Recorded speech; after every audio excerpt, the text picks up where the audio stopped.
Now, I'm pretty sure that there are some retro games in 2020 that you used to love as a kid, but now you really struggle to play them. You might not necessarily hate these games, but you're gonna struggle to play them or at least get that immersion.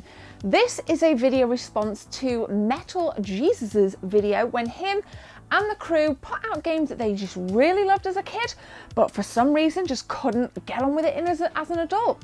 Let's get into it.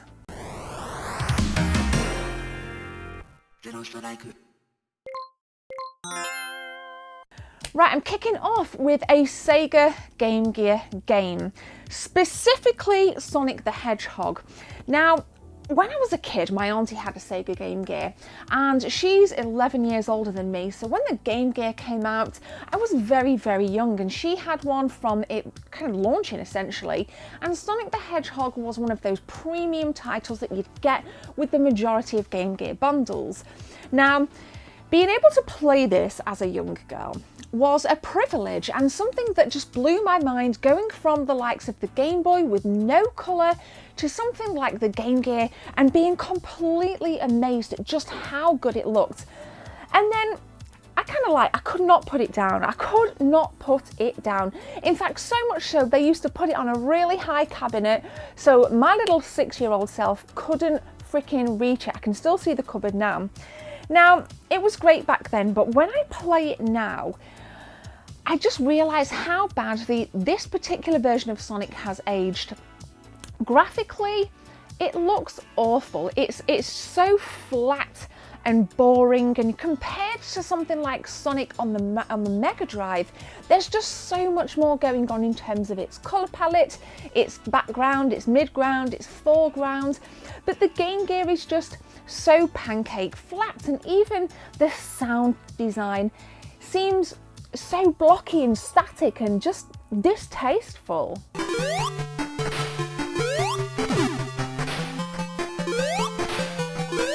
And then there's these like elements where you're underwater with Sonic, which is frustrating enough as it is, but being underwater, like, it's slow motion, slow motion, slow motion. The movements and the mechanics of Sonic on the Game Gear in water just like infuriate me to the point where I'm probably never going to play. In fact, I'm never going to play it again on the Sega Game Gear. So I loved it as a kid, and I remember that amazing feeling driving, like being a passenger, you know, my dad's Ford Cortina, driving to my grandmother's, thinking I'm going to get a chance to play Sonic.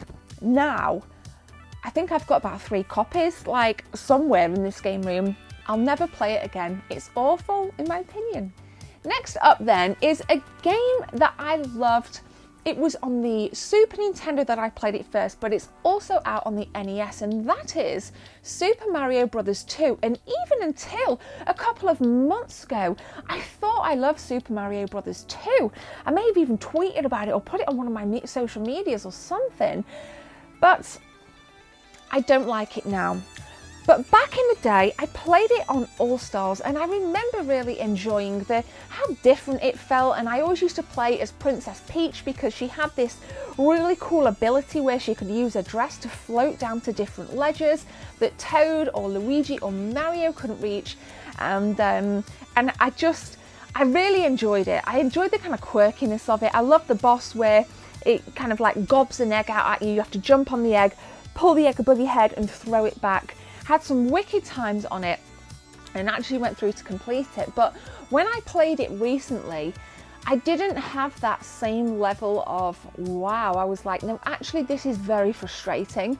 I don't like it. It felt like it felt drab to me, and I think the reason is because we've had so many amazing Super Mario games since then that it seems like that is just like it's miles away from all of the amazing Mario games that we have here.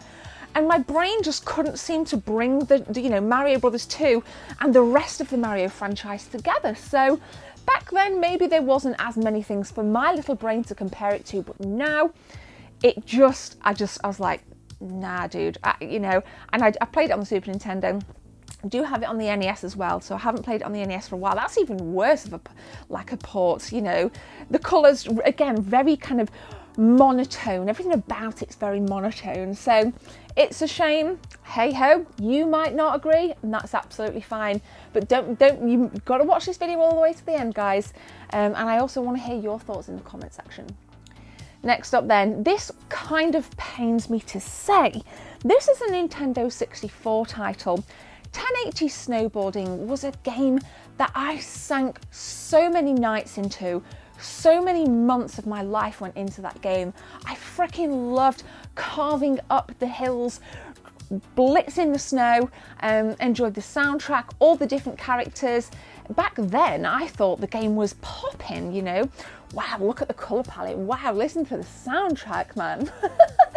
But then, obviously, along came the likes of SSX and the Cool Borders franchise and, you know, the rest of the SSX games. And 1080 Snowboarding started for me to become completely forgotten. And again, thought I'd dip into my 1080 childhood recently, and control-wise, it just fell flat on its face. I mean, a lot of N64 games are very difficult to control, but, you know, this seemed to lack complete autonomy, and it was very, very difficult to pull off tricks. It was, you know, and then that loses the immersion, and then you become bored pretty quickly.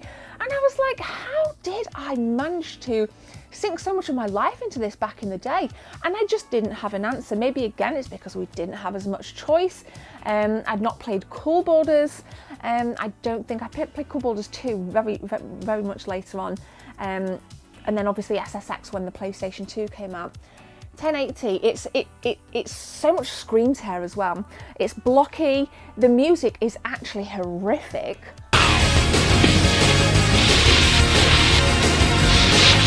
Wow. Whereas back then, I thought it was something like out of the heavens. So mechanically, for me, if it was a bit smoother, I could probably get on with this in 2020, but unfortunately, it's just too difficult to play in terms of its controls. I can overlook the screen tearing, I can overlook the soundtrack, I can overlook the terribly sized blocky polygons, but it's a massive thumbs down, and it pains me because I loved it so much back in the day. Next up then is a title that I had on the PS1, but I'm talking specifically about the Mega Drive port of Primal Rage. Now, back in the 16-bit period, we had the likes of Mortal Kombat franchise and the Street Fighter franchise that really did hold up the kind of 2D fighting genre.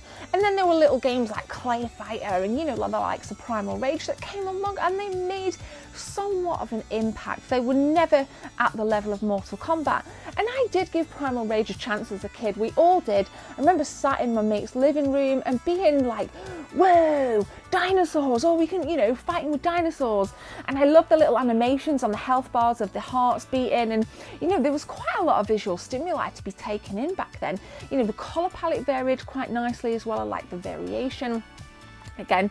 But now, like, for a 16-bit console, it sounds like 8-bit terrible chiptunes. Not 8-bit tunes, chiptunes, because there's some wicked 8-bit chiptunes, but it's like 8-bit, it sounds like a 4-bit chiptunes. Let's degrade it even further.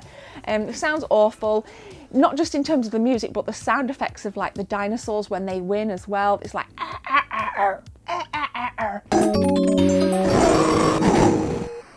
Yes, you get the picture, and visually frame rate as well is an absolute disaster. And again, it's things you don't notice when you're young, but now I'm looking at it from a completely different set of eyes and a completely different mind, because we're in such an immense generation of gaming that you look back on that and you're like, yeah, that's pretty bad. And obviously you don't think like that about all retro games, but Primal Rage sounds bad in its music, sounds bad in its sound effects, frame rate's terrible, it's awful. Okay, next up then is a PC game. Actually, I actually played this on a friend's old laptop when I was at university around kind of 2000, so I was kind of like late teens. Sonic 3D. Now, This is a tough one for me because even by today's standards, Sonic 3D looks and sounds phenomenal. Sorry, darling.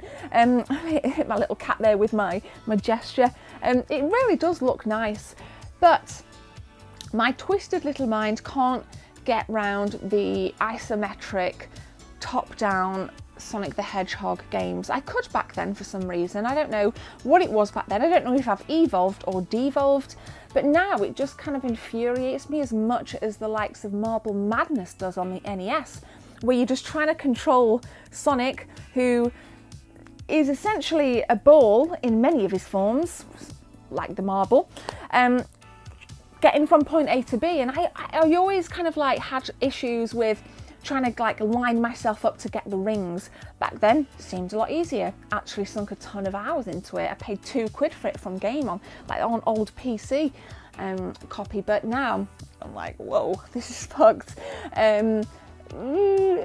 It's kind of a tough one because it does look nice, but mechanically for me it's frustrating beyond belief. I can't get that feeling of immersion from it. That's why I don't like Sonic 3D. Do you? Next up then is a game that 2 of the Metal Jesus crew spoke about on the video, and I completely concur.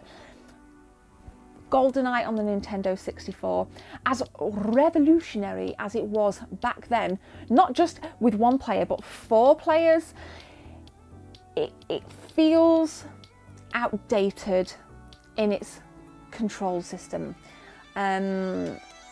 You know, I streamed it actually on my Nintendo 64 a couple of months back, and even just the kind of basic notion of being able to line up a shot to kill an enemy, you know, you're kind of like all over the place, and you've really got to get your sensitivity on point for it to become a semi-fluid experience. And yes, I think the story of it's fantastic, and I do love the 007 franchise as a whole, and I really enjoyed the Wii remake of Goldeneye actually. But for some reason, going back to Goldeneye on the Nintendo 64 in 2020 is infuriating. It hasn't aged overly well.